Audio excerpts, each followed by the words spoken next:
তো বন্ধুরা, আগের ভিডিওতে তোমাদের সাথে শেয়ার করেছিলাম যে ঠাকুর আনতে তো আমরা বেরিয়ে পড়েছিলাম আকাশ খারাপ থাকার সত্ত্বেও।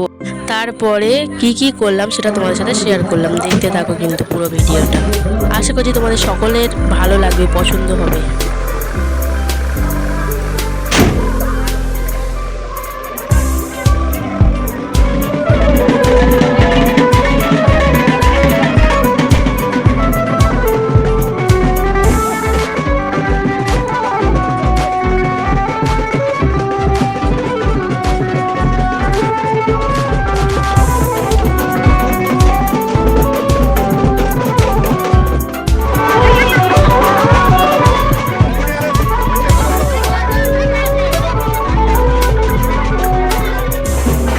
এতক্ষণে সবাই ফুল এনজয় করে নিয়েছে। তো এবারে ঠাকুরের কাছে চলে এসেছিলাম আমরা সকলে, যাতে মাকে ভ্যানে তুলে মায়ের মণ্ডপে নিয়ে যাওয়া হয় সেই জন্য।